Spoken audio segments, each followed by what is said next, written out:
ನಮಸ್ಕಾರ ವೀಕ್ಷಕರೇ, ಕ್ಯಾಪಿನೆಕ್ಸ್ ಡಿಜಿಟಲ್ಗೆ ಸ್ವಾಗತ. ನಾನು ಮೌರ್ಯ ಪೂಜಾರಿ. ಯಾವಾಗಲೂ ಕೂಡ ಸಾಧನೆ ಮಾಡಿರೋರನ್ನ ಹುಡುಕ್ತಾ ಇರ್ತೀವಿ.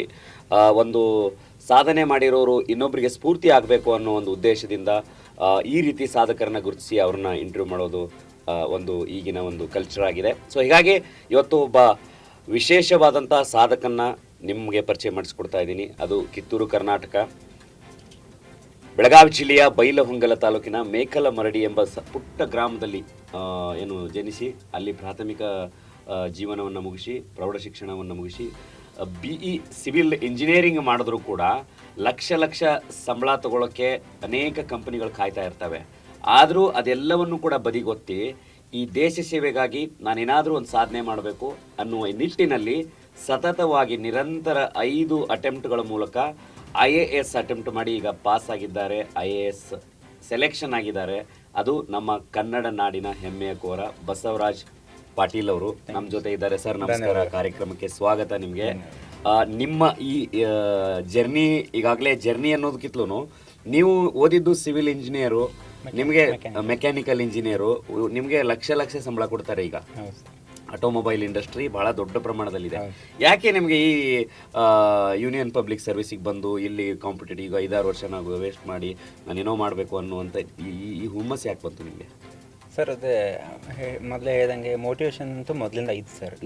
ಅದೇ ನಾನು ತಿಳಿದಿದ್ದು ಏನಂದರೆ ಈ ಮೊದಲಿಗೆ ಏನಿತ್ತಂದರೆ UPSC ಅಂದರೆ ತುಂಬ ಟಫು, ಅದು ಮಾಡಿದರೆ ಆಗೋದಿಲ್ಲ, ನಮ್ಮ ಕೈಯಲ್ಲಿ ಆಗೋದಿಲ್ಲ, ಅದಕ್ಕಾಗಿ ಆರ್ಟ್ಸೇ ಮಾಡಬೇಕು ಅಂತೆಲ್ಲ ಮೈಂಡಲ್ಲಿ ಇತ್ತು ಸರ್.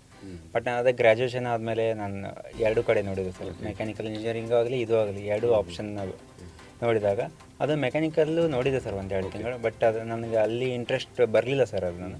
ಸೊ ಅದಾದಮೇಲೆ UPSC ಎಕ್ಸಾಮ್ ಅಂದರೆ ಏನು, ಅಂದರೆ ಹಂಗೆ ಏನೆಲ್ಲ ಪ್ರೊಸೆಸ್ ಇದೆ ಅಂತ ಎಲ್ಲೋ ಒಂದು ಕಡೆ ಮಗ BE ಓದಿದ್ದಾನೆ, ಸಂಬಳ ತಂದು ಕೊಡ್ತಾನೆ ಅನ್ನುವಂಥ ಕುಟುಂಬಗಳು ಜಾಸ್ತಿ ಇದೆ. ಸೊ ಅಂಥವ್ಯಾವು ನಿಮಗೆ ಫ್ಯಾಮಿಲಿ ಕಡೆಯಿಂದ ಆ ರೀತಿ ಏನು ಅನಿಸ್ಲಿಲ್ವಾ? ಇಲ್ಲ ಸರ್. ಅಂದರೆ ಫ್ಯಾಮಿಲಿಯಿಂದ ಅವ್ರೇನಂದ್ರೆ ನೀವು ಸಾಕು, ಒಳ್ಳೆ ಜಾಬ್ ಹಿಡಿದ್ರೆ ಸಾಕು ಅಂತ ಹೇಳಿನೇ ಇತ್ತು ಸರ್ ಅವ್ರದ್ದು. ಸೊ ಅವ್ರು ಅಂದರೆ ಇಂಜಿನಿಯರಿಂಗ್ ಆದಮೇಲೆ ಜಾಬ್ ಸೇರ್ಕೋ ಅಂತ ಹೇಳಿ ಇದು ಪ್ರೆಷರ್ ಅಂತೂ ಫೋರ್ಸ್ ಅಂತೂ ಏನು ಇರಲಿಲ್ಲ ಸರ್. ಎಷ್ಟು ಜನ ಸರ್ ಬ್ರದರ್ಸು ಸಿಸ್ಟರ್ಸು, ನೀವು ಎಷ್ಟು ಜನ ಇದೆ ಸರ್? ನಾವೊಬ್ಬನು ನಮ್ಮ ಇಬ್ಬರು ನಮ್ಮ ಸಿಸ್ಟರ್ಸ್ ಇದ್ದಾರೆ, ಇಬ್ಬರು ನಮ್ಮ ಅಕ್ಕಗಳು ಸರ್. ಅದರಲ್ಲಿ ಒಬ್ಬರು ಗೌರ್ಮೆಂಟ್ ಸ್ಕೂಲ್ ಟೀಚರ್ ಇದ್ದಾರೆ. ಅಲ್ಲಿ ನೀವು ಮನೆಗೆ ರತ್ನ, ಈಗ ದೇಶಕ್ಕೆ ರತ್ನ ಆಗೋದು ಹೊರಟಿದ್ದೀರಿ.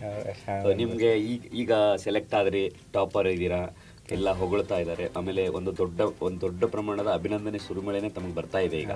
ಸೊ ಈಗ ನಿಮಗೆ ಯಾವ ಇಂಡಸ್ಟ್ರಿ, ಯಾವ ಫೀಲ್ಡ್ಗೆ ಹೋದರೆ, ಅಂದರೆ ನಿಮಗೆ ಯಾವ ಫೀಲ್ಡ್ಗೆ ಹೋದರೆ ನೀನು ಸೇವೆ ಕೊಡಬಹುದು ನಾನು ಅನ್ನೋ ಇಂಟೆನ್ಷನ್ ಇಟ್ಕೊಂಡು ಈಗ ನುಗ್ತಾ ಇದ್ದಾರೆ ಸರ್? ಸರ್ ಅದೇ ಅಂದರೆ ಮೊದಲಿಂದ ಪ್ರಿಪರೇಷನ್ ಸ್ಟಾರ್ಟ್ ಮಾಡಿದಾಗಂತೂ ಆಲ್ಮೋಸ್ಟ್ ಎಲ್ಲರಿಗೂ ಇರೋದು ಅಡ್ಮಿನಿಸ್ಟ್ರೇಟಿವ್ IAS ಅಥವಾ IPS ಅಂತ ಇರುತ್ತೆ ಸರ್. ಸೊ ಈಗ ನಾನು ಎಕ್ಸ್ಪೆಕ್ಟ್ ಮಾಡಿದ್ದು ಯಾವುದು ರೆವೆನ್ಯೂ ಫೀಲ್ಡಲ್ಲಿ ಬರುತ್ತೆ ಅನ್ಸುತ್ತೆ ಸರ್. ಸೊ ನನಗೆ ಯಾವುದಾದ್ರೂ ಸಿಗಲಿ ಸರ್, ರೆವೆನ್ಯೂ ಯಾವುದಾದ್ರೂ ಸಿಗಲಿ, ಅದರಲ್ಲಿ ನಾನು ಮ್ಯಾಕ್ಸಿಮಮ್ ಎಫರ್ಟ್ ಕೊಟ್ಟು ನಾನು ಸೇವೆ ಸಲ್ಲಿಸ್ತೀನಿ ಸರ್.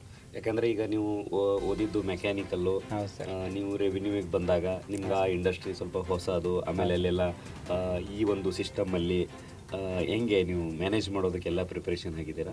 ಹಾಂ ಸರ್, ಅಂದರೆ ಮೆಂಟಲಿ ಅಂತೂ ಪ್ರಿಪೇರ್ ಆಗಿದ್ದೀನಿ ಸರ್. ಸೊ ಮತ್ತು ಗೌರ್ಮೆಂಟ್ ಅವರು ಎಲ್ಲ ಟ್ರೈನಿಂಗ್ ಎಲ್ಲ ಮಾಡಿದಾದ್ಮೇಲೆ ನಾನು ಮ್ಯಾನೇಜ್ ಮಾಡ್ಬೋದು ಅಂತೇಳಿ ನಂಗೆ ತುಂಬ ಕಾನ್ಫಿಡೆನ್ಸ್ ಇದೆ ಸರ್. ನೀವು ಇಷ್ಟೊಂದು ಅಟೆಂಪ್ಟ್ ಆಗಿ ದೊಡ್ಡ ಪ್ರಮಾಣದಲ್ಲಿ ಇವತ್ತು ಏನು ಅದು ವಿಶೇಷವಾಗಿ ಉತ್ತರ ಕರ್ನಾಟಕ ಅಂತ ಮೊದಲಿತ್ತು, ಈಗ ಅದು ಕಿತ್ತೂರು ಕರ್ನಾಟಕ ಆಗಿಬಿಟ್ಟಿದೆ. ಆ ಭಾಗದ ಜನತೆಗೆ ಒಂದು ಹೆಮ್ಮೆ ವಿಷಯ, ನಮ್ಮ ಭಾಗದ ಯುವಕ ಇವತ್ತು IAS ಸೆಲೆಕ್ಟ್ ಟಾಪರಲ್ಲಿ ಬಂದಿದ್ದಾರೆ. ಅದು ಕರ್ನಾಟಕದಲ್ಲಿ ಕೇವಲ ಒಂದು 23 ಜನ ಏನೋ ಆಗಿದ್ದಾರೆ ಈ ಇದರಲ್ಲಿ. ಅದರಲ್ಲಿ 23ರಲ್ಲಿ ತಾವು ಕೂಡ ಒಬ್ಬರಾಗಿ ಆ ಭಾಗದಲ್ಲಿ ಇನ್ನೂ IAS KAS ನಾವು ಮಾಡಬೇಕು, ಈ ಕಾಂಪಿಟೇಟಿವ್ ಎಕ್ಸಾಮ್ಗಳಿಗೆ ಅಟೆಂಪ್ಟ್ ಆಗಬೇಕು ಅನ್ನುವಂಥ ಯುವಕರಿಗೆ, ನಮ್ಮ ವೀಕ್ಷಕರಿಗೆ ಏನು ಹೇಳಕ್ಕೆ ಇಷ್ಟಪಡ್ತೀರಾ ಫೈನಲ್ ಆಗಿ?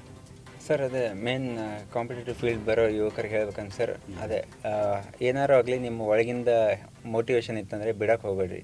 1 ವರ್ಷ ಆಗಲಿ 2 ವರ್ಷ ಆಗಲಿ. ಸೊ ನಿಮ್ಗೆ ಅನ್ಕೊಂಡಿದ್ದ ಸಿಗೋ ತನಕ ಬಿಡೋಕ್ಕೆ ಹೋಗಬೇಡಿ. ಅಫ್ಕೋರ್ಸ್ ಫೈನಾನ್ಷಿಯಲಿ ಸಪೋರ್ಟ್ ಬೇಕು, ಫ್ಯಾಮಿಲಿ ಸಪೋರ್ಟ್ ಎಲ್ಲ ಇತ್ತಂದರೆ ನೀವು ಒಂದು ಸ್ವಲ್ಪ ಲೇಟ್ ಆಗ್ಬೋದು ಸಕ್ಸಸ್ಸು, ಖಂಡಿತ ಸಿಗುತ್ತೆ ಸರ್ ಎಫರ್ಟ್ ಇದ್ದಲ್ಲಿ. ಸೊ ಅದು ಎಫರ್ಟ್ ಹಾಕಿ ಕಂಟಿನ್ಯೂಸ್ ಎಫರ್ಟ್ ಹಾಕಿ ಒಂಥರ ಸಿಗುತ್ತೆ. ಎಲ್ಲಿ where there is a way There is a there is a will ಅನ್ನೋ ಒಂದು ಮೆಸೇಜ್ ಅನ್ನ ಕೂಡ ಎಸ್ ಸರ್, ನಿಜ. ಖುಷಿ ಆಯ್ತು ಸರ್. ನೀವು ನಮ್ಮ ಏನು ಸ್ಟುಡಿಯೋಗೆ ಬಂದು ಮಾತನಾಡಿದ್ದಕ್ಕೆ Thank you, thank you. ಹಾಗೂ ನಮ್ಮ ವೀಕ್ಷಕರಿಗೆ ಈ ಕಾಂಪಿಟೇಟಿವ್ ಎಕ್ಸಾಮ್ ಬಗ್ಗೆ ಬಹಳ ವಿಶೇಷವಾಗಿ ತಿಳಿಸಿ ಹೇಳಿದಿರಿ. ನಮ್ಮ ಕಾರ್ಯಕ್ರಮಕ್ಕೆ ಬಂದಕ್ಕೆ ನಿಮಗೆ ಧನ್ಯವಾದಗಳು. ಧನ್ಯವಾದಗಳು, ಥ್ಯಾಂಕ್ ಯು. ನೋಡಿದ್ರಲ್ಲ ವೀಕ್ಷಕರೇ, ಇಂತಹ ಸಾಧಕರು ನಮ್ಮ ಒಳಗಡೆನೆ ಇರ್ತಾರೆ. ಬಟ್ ಅವರನ್ನ ಗುರುತಿಸಿ ಏನು ಮುಖ್ಯ ವಾಹಿನಿಗೆ ತರುವಂತ ಕೆಲಸ ಇವತ್ತು ಕ್ಯಾಪ್ಟನ್ ಎಕ್ಸ್ ಡಿಜಿಟಲ್ ಮಾಡ್ತಾ ಇದೆ. ಇನ್ನೊಬ್ಬ ವಿಶೇಷ ಸಾಧಕನೊಂದಿಗೆ ಮತ್ತೆ ಮುಂದಿನ ವಿಡಿಯೋದಲ್ಲಿ ಭೇಟಿಯಾಗೋಣ. ಅಲ್ಲಿವರೆಗೂ ನಮಸ್ಕಾರ.